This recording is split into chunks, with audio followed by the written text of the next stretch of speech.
오늘 설교 성경 본문 말씀 제가 봉독하겠습니다. 구약 성경 창세기 12장 2절입니다. 거룩하신 하나님의 말씀입니다.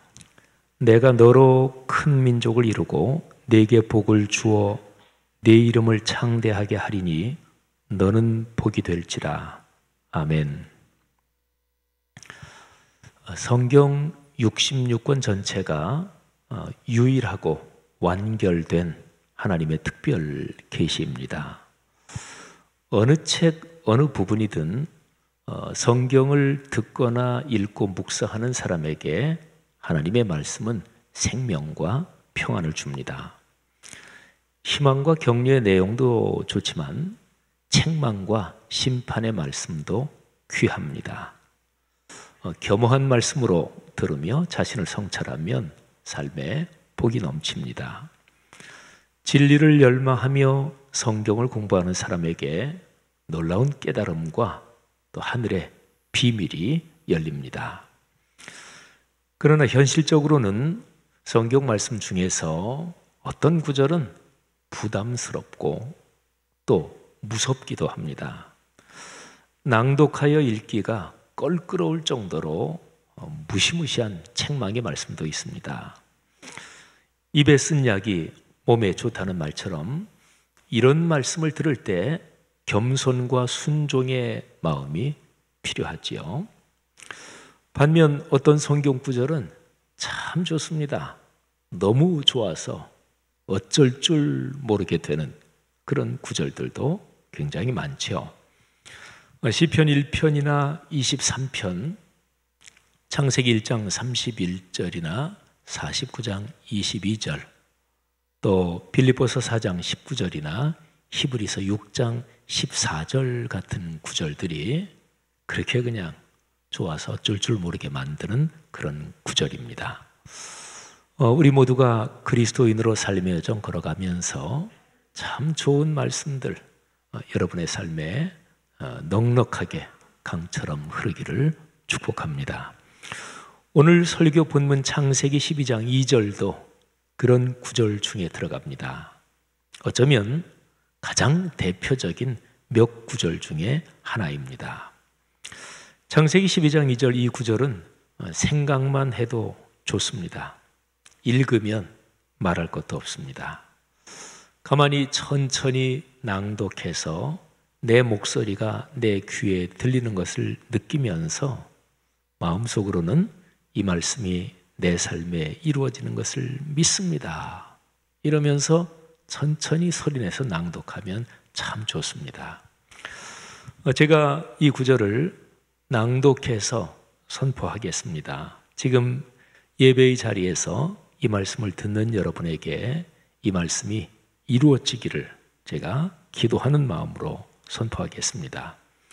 우리 회중 여러분들은 믿음으로 받아서 이 말씀의 성취를 삶의 여정에서 구체적으로 경험하기를 바랍니다.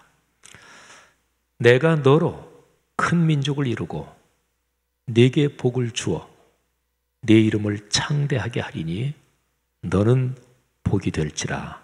아멘. 여러분, 이 구절에는 하나님께서 하시는 말씀인데 하나님을 지칭하는 나라는 말이 제일 앞에 나오죠. 그리고 아브라함에게 주시는 말씀이니까 아브라함을 지칭하는 너라는 표현이 4번이나 나와요. 우리 성경 말씀을 읽거나 묵상하거나 설교를 들을 때 바로 성경에 나오는 그 인물 그 자리에 나를 갖다 놓는 거죠.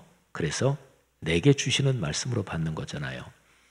자, 이 말씀을 한번 우리 회중 모두가 같이 한번 낭독해 보겠습니다.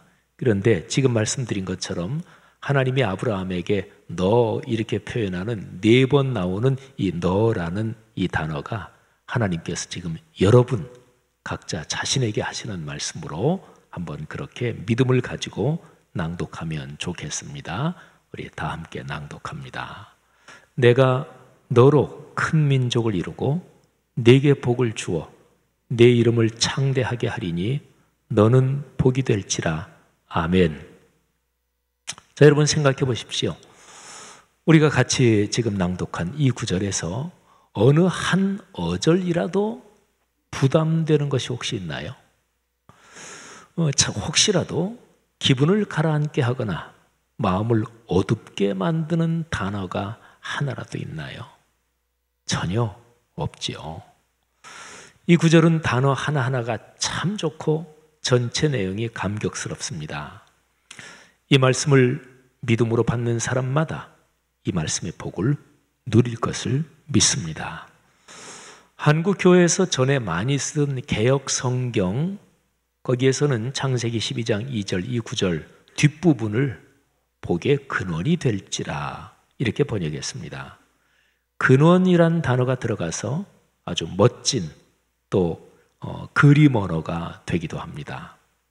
그러나 지금 요즘 대개들 교회에서 대부분 쓰고 있는 개역 개정판 성경인데요, 여기에서는 복이 될지라 이렇게 번역했지요. 차이가 좀 있지요.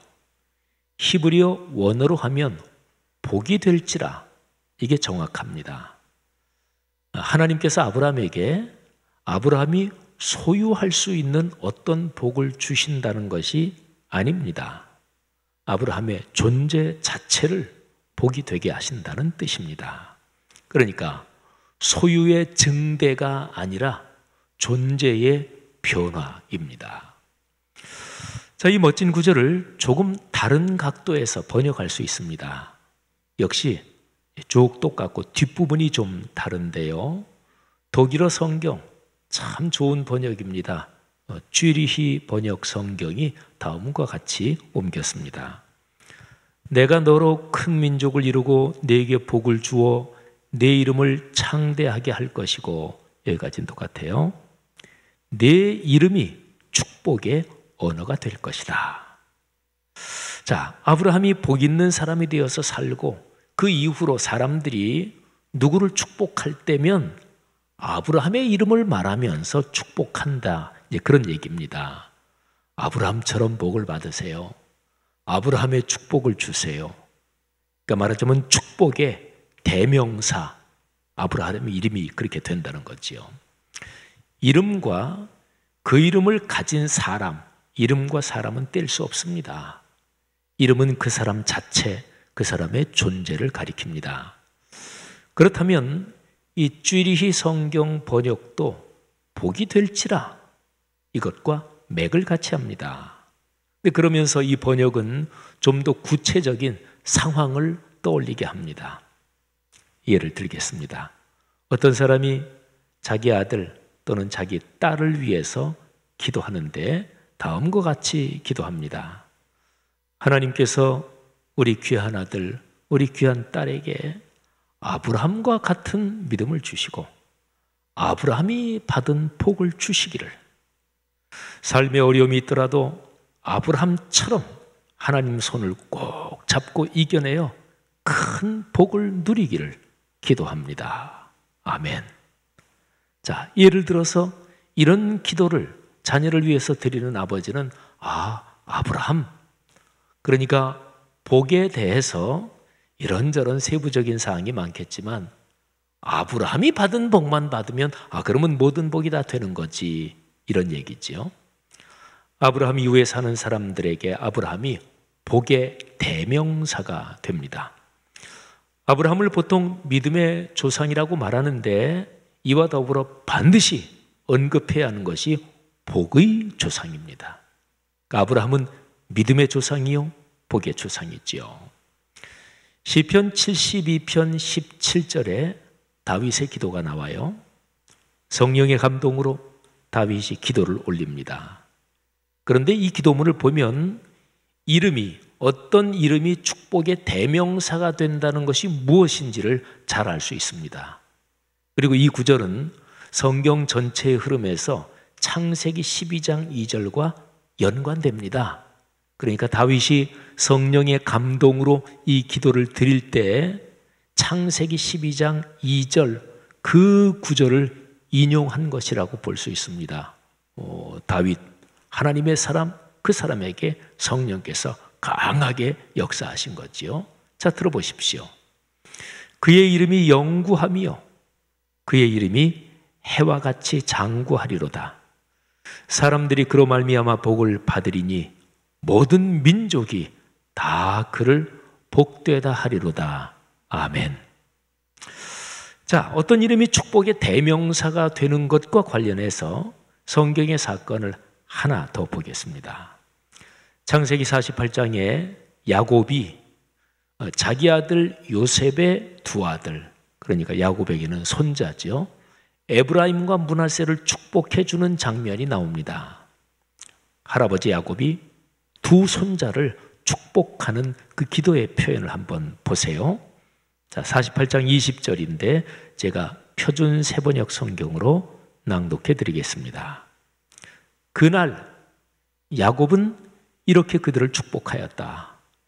이스라엘 백성이 너희의 이름으로 축복할 것이니 하나님이 너를 에브라임 같고 므낫세와 같게 하시기를 빈다고 하리라. 여러분, 정확하게 그런 거잖아요. 그러니까 이스라엘 백성 중에서 나중에 후시대에 하나님이 너를 에브라임과 같게 하시고 므낫세와 같게 하시기를 기도한다. 이게 이제 축복이지요. 생각해 보십시오. 여러분이 살면서 나 저 사람처럼만 되면 좋겠다 이렇게 생각한 사람이 누구입니까? 사람은 누구나 다 그런 사람이 있잖아요. 저도 한참 젊을 때 신학 공부하면서 어떤 신학자처럼 됐으면 좋겠다. 또 어떤 목사님처럼 됐으면 좋겠다. 누구나 다 그런 자기의 인생에서 롤 모델이 되는 이제 그런 사람이 있죠. 또는 어느 부모나 다 그렇지만 여러분의 자녀를 기르시면서 내 자녀가 저 사람처럼 성공하고 존경받으면 좋겠다 생각하는 그 사람이 누구입니까? 하나님 신앙의 역사에서 진실한 믿음으로 살려는 사람들에게 아브라함이 바로 그렇게 축복의 대명사가 됩니다. 사랑하시는 여러분, 여러분의 삶과 인생이 또 여러분의 자녀와 후손이 아브라함 같기를 주의 이름으로 축복합니다. 호랑이는 죽어서 가죽을 남기고 사람은 죽어서 이름을 남깁니다. 이름은 그 사람의 존재와 같은 뜻입니다. 사람은 죽지만 그 사람이 살아온 모든 것을 담은 그 사람의 이름은 남습니다. 예를 들어서 백범 선생, 김구 선생님 말이죠. 백범 김구, 그 이름을 떠올리면 그분이 걸었던 그 삶의 발자국이나 이런 게 후세대까지 영향을 미치고 그게 이제 떠오르는 거죠. 어떤 이름은 욕되고 부끄럽습니다. 어떤 이름은 기림, 곧 칭찬을 받으며 모범이 됩니다. 자, 그런데요, 사람은 죽어서만이 아닙니다. 살아있는 사람도 마찬가지입니다. 여러분이 아는 어떤 사람 또는 어떤 이름을 한번 이렇게 떠올려 보십시오. 그 사람에 관한 인상이 금방 생각이 날 것입니다. 인품이 훌륭한 사람, 잘생긴 사람, 친절한 분, 참 잘난 척 많이 하는 사람, 인색한 사람, 지식이 많은 사람, 어쩌면 그렇게 아는 게 많은지 몰라, 백과사전이야. 그런 사람 있잖아요. 맨날 죽겠다고 타령하는 사람, 그런 사람도 있어요. 내가 떠올리는 어떤 사람, 그리고 그 사람에 대한 인상, 이거 말고 한번 뒤집어 보십시다. 다른 사람이 나를 생각할 때 어떤 인상을 떠올릴까요? 가장 먼저 나를 생각하면서 다른 사람들이 떠올리는 생각은 무엇이겠습니까? 근데 다른 사람이 나를 이렇게 생각한다. 누구 그러면 제일 먼저 이런 생각 떠오른다. 그런데 내가 예를 들어서 그 얘기를 들었어요. 듣고 나서 아닌데? 나 그런 사람 아닌데? 이런 경우 있겠죠. 많습니다. 그럴 때는 누구 말이 더 맞을까요? 나야 내가 생각하는 게 더 맞지? 아닙니다. 그러니까 신앙인격, 사람됨이 굉장히 깊고 그리고 굉장히 성숙한 사람이 아니면 자기가 자기를 판단하는 것은 맞는 경우가 그렇게 많지 않습니다. 남의 판단이 더 정확한 경우가 많습니다. 자, 아무튼요, 다른 사람이 나를 생각할 때 제일 먼저 어떤 인상을 떠올릴까? 그런 생각은 우리 살아가면서 아주 좋은 훈련이겠죠. 창세기 12장 2절 말씀, 이 멋진 구절은요, 1절에 토대를 두고 있습니다. 1절, 내 고향과 친척과 아버지의 집을 떠나 내가 네게 지시할 땅으로 가라. 그러니까 1절은 비움이에요. 그러니까 12장 2절은 1절의 비움에 근거해서 하나님께서 아브라함에게 채워주신다는 약속입니다. 2절을 한 단어로 하면 채움입니다. 1절은 비움, 2절은 채움. 하나님은요, 본디 하나님을 여러 가지로 표현할 수 있고 또 하나님의 속성 뭐 이런 거를 신학적으로도 얘기합니다마는 그 여러 가지 중에서 아주 중요한 것이 하나님은 본디 채우시는 분이십니다. 좋은 것으로 채우시는 분입니다. 자, 창세기의 창조 이야기를 조금 생각해 볼까요? 창조는 하나님께서 채우시는 이야기, 이게 창조 이야기예요. 창세기 1장 1절 2절을 한번 들어보십시오. 태초에 하나님이 천지를 창조하시니라. 1절이죠. 땅이 혼돈하고 공허하며 흑암이 깊음 위에 있고 하나님의 영은 수면 위에 운행하시니라. 아멘. 자, 여기 2절 기록에서 혼돈, 공허 이 두 단어에 주목하십시오. 자, 먼저 혼돈이라는 단어. 자, 하나님의 창조는 혼돈, 거기에 질서를 만드시는 과정, 혼돈에서 질서를 만드시는 과정이에요. 그러니까 혼돈과 무질서, 이거를 카오스라 그러죠. 이 카오스의 질서를 채우십니다. 질서를 코스모스라는 단어가 질서, 또 우주라는 뜻도 가지고 있고 뭐 또 꽃 이름이기도 합니다만은, 그러니까 하나님은 카오스, 혼돈, 거기에 코스모스를 채우십니다. 혼돈과 무질서, 야만과 폭력은 심각한 결핍입니다. 생명을 해칩니다. 하나님께서 거기에 질서와 평화를 채우십니다. 그래서 생명이 복을 누리며 살게 하십니다. 자, 두 번째 단어 공허, 텅 빈 상태를 말하죠. 역시 결핍입니다. 하나님의 창조는 공허, 그 상태에 좋은 것을 하나씩 하나씩 채워가시는 과정입니다. 먼저 빛으로 채우시잖아요. 그 다음에 물을 정리해서 하늘과 땅 사이에 공간을 만들고 그리고 땅과 바다를 구분하십니다. 하늘, 그 궁창에 별과 달로 채우십니다. 그리고 땅에는 온갖 채소와 나무들과 짐승들을, 그리고 바다에는 온갖 물고기들을 채우십니다.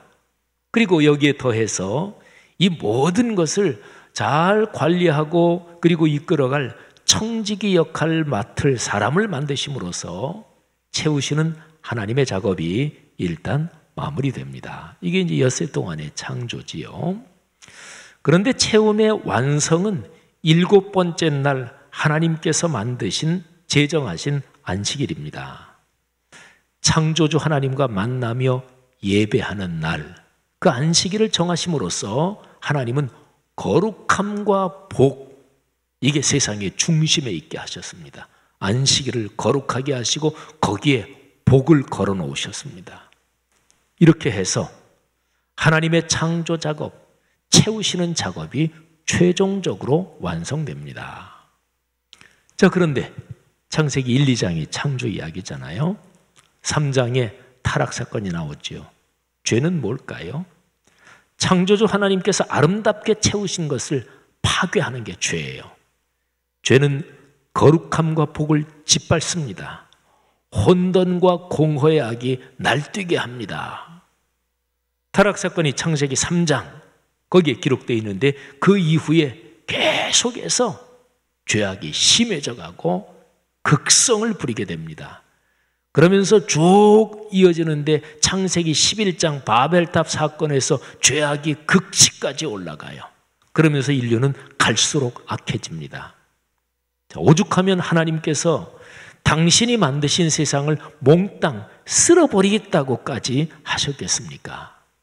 자, 인간의 죄악이 얼마나 심한지, 하나님께서 얼마나 한탄하시는지 창세기 6장 5절부터 7절 말씀을 들어보십시오. 여호와께서 사람의 죄악이 세상에 가득함과 그의 마음으로 생각하는 모든 계획이 항상 악할 뿐임을 보시고 땅 위에 사람 지으셨음을 한탄하사 마음에 근심하시고 이르시되 내가 창조한 사람을 내가 지면에서 쓸어버리되 사람으로부터 가축과 기는 것과 공중의 새까지 그리하리니 이는 내가 그것들을 지었음을 한탄함이니라 하시니라. 아멘. 그래서 이제 6장에 노아의 홍수로 하나님이 쓸어버리십니다. 근데 홍수의 이후에도 인간의 죄악이 계속됩니다. 그래서 창세기 11장 바벨탑 사건까지 이르는 거죠. 자, 바벨탑을 쌓는 사람들, 그 사람들의 정체가 무엇입니까? 창조주를 부정하고 자신들이 신이 되려는 사람들, 그러니까 인간 신의 추종자들입니다.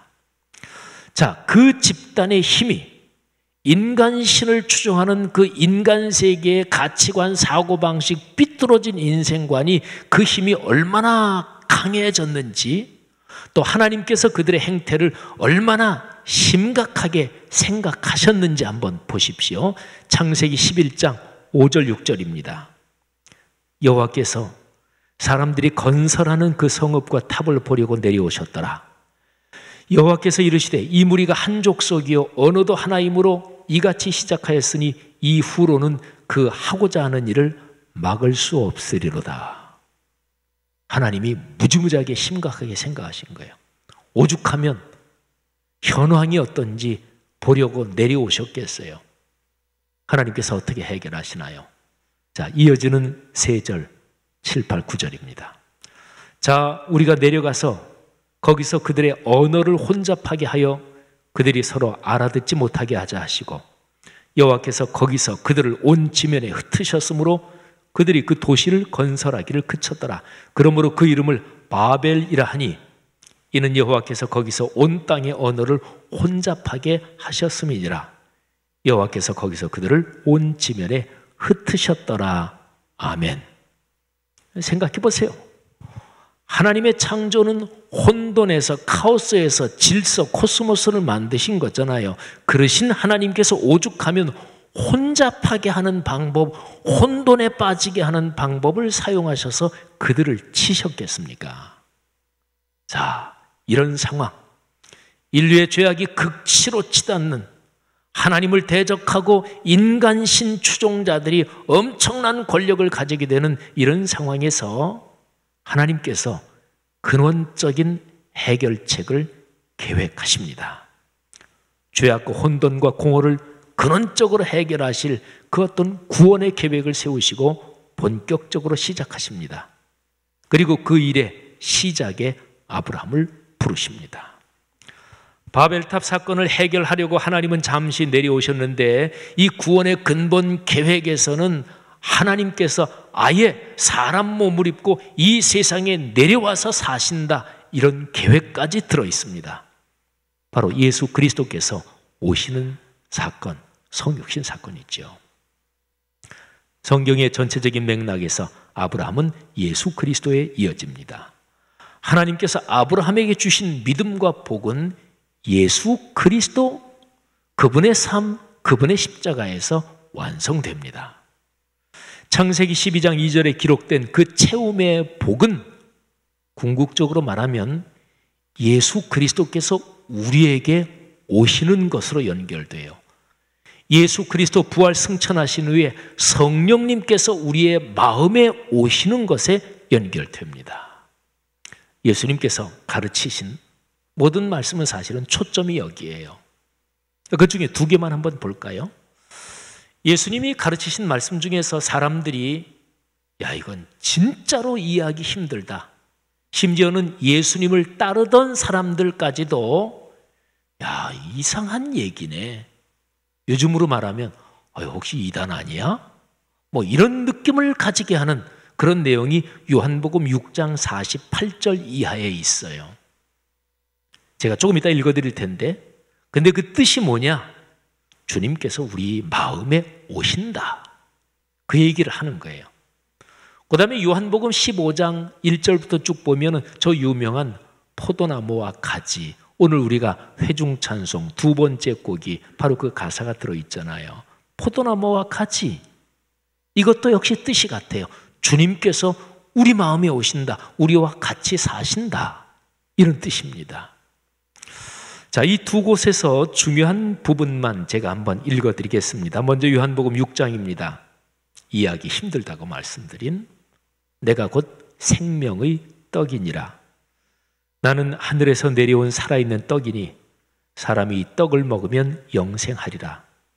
내가 줄 떡은 곧 세상의 생명을 위한 내 살이니라 하시니, 예수께서 이르시되 내가 진실로 진실로 너희에게 이르노니 인자의 살을 먹지 아니하고 인자의 피를 마시지 아니하면 너희 속에 생명이 없느니라.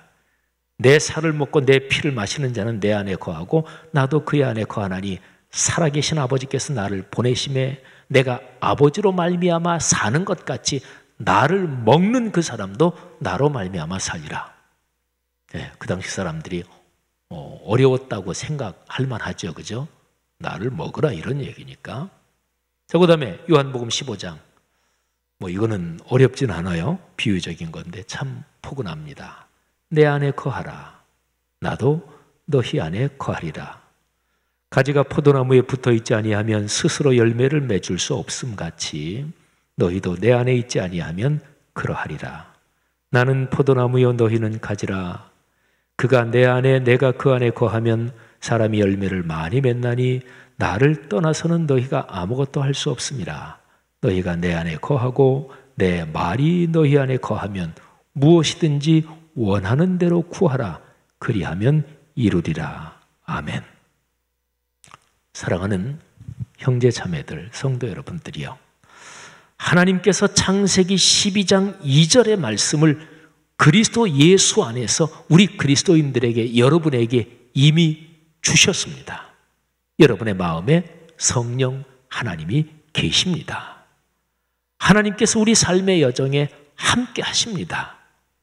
하나님께서 아브라함에게 약속하신 위대한 체험의 약속을 삶의 현장에서 넉넉하게 믿음으로 누리십시오. 창세기 12장 2절 말씀을 암송하십시오. 날마다 믿음으로 낭독하며 선포하십시오. 이 말씀의 내용이 여러분 삶에 힘이 되고 복이 될 것입니다.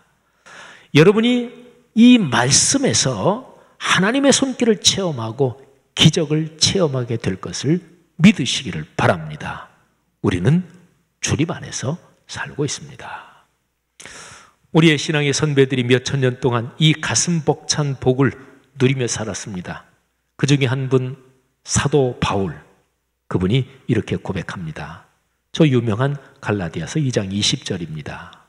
이 고백이, 갈라디아서 2장 20절의 고백이 여러분과 저, 우리가 또 한 주간을 살아가는데 힘과 기적과 축복으로 작동하기를 축원합니다. 내가 그리스도와 함께 십자가에 못 박혔나니 그런즉 이제는 내가 사는 것이 아니요 오직 내 안에 그리스도께서 사시는 것이라. 이제 내가 육체 가운데 사는 것은 나를 사랑하사 나를 위하여 자기 자신을 버리신 하나님의 아들을 믿는 믿음 안에서 사는 것이라. 아멘. 말씀이 삶이 되는 복이 강처럼 흐르는 한 주간 되시기를 축복합니다. 기도하겠습니다. 우리가 주님께 예배를 드리며 기도도 하고 또 신앙을 고백하고 그러죠. 근데 기독교 신앙의 중심은 말씀이 삶이 되는 것입니다. 창세기 12장 2절은 잘 아는 말씀이지요. 근데 그 말씀이 내 삶으로 살아 움직이고 오늘 이번 주간에 내 삶에 힘이 되느냐, 이게 요건입니다. 그런데 성경 말씀 중에서 너무 놀라운 축복이 담긴 말씀은요, 우리 예수 믿는 사람들이 많은 경우에 어떻게 반응하냐면 굉장히 좋은데 아유 뭐 내 삶에 그 말씀이 이루어질까, 무의식 중에도 그렇게 반응해요. 그러니까 그 말씀을 믿음으로 다 열고 받아들이지 않는 거지요. 내 이름을 창대하게 한다, 복이 된다, 너를 번성하게 한다. 근데 지금 내 삶을 보니까 뭐 그렇게 될 가능성이 별로 없고 요즘 쩔쩔매고 힘든데, 근데 내 삶의 상황을 토대로 이 말씀은 받고 이 말씀은 안 되고, 이 말씀은 지금 내 삶을 보니까 내 삶보다 1000배나 더 커. 아유 뭐 투기해도 그만큼은 안 되는데 내 삶보다 조금 더 괜찮은 말씀은 잘 받아요. 주님 이렇게 되기를 원합니다. 그러면 말씀을 받는 게 내 삶의 상태가 기준이에요? 여러분 이런 습관에서 벗어나야 합니다. 그러니까 내 삶의 상황하고 관계없어요. 하나님의 말씀이면 적어도 예배 드릴 때, 적어도 설교를 들을 때, 적어도 설교 끝나고 기도할 때는 그냥 말씀을 말씀 그대로 받는 거예요. 하나님께서 내 삶의 상황 그거를 내가 검토해서 거기에서 적절한 정도로 조금 더 그렇게 축복해 주겠다, 하나님은 그렇게 말씀하신 적이 없어요. 이게 상식적인 생각이에요. 이게 통속적인 사고방식이에요. 말씀을 신뢰하십시오. 창세기 12장 2절 말씀 꽉 붙잡으십시오.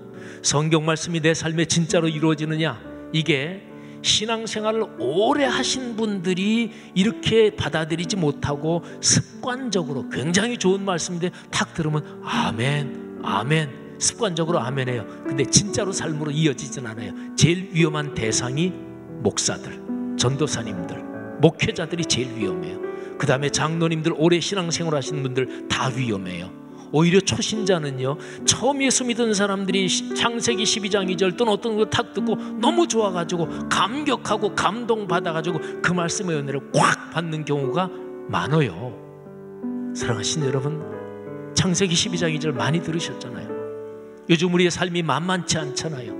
이 좋은 말씀 들었으면 적어도 기도하는 이 시간 전폭적으로 마음을 열고 주님 제 삶하고 비교하지 않겠습니다. 주님 제게 은혜를 주옵소서. 이 시간에 결단하며 기도할 때 성령께서 여러분을 안수해 주시고 새 마음을 주시고 여러분 삶을 축복하실 것입니다. 다 같이 통성으로 결단하며 기도하겠습니다.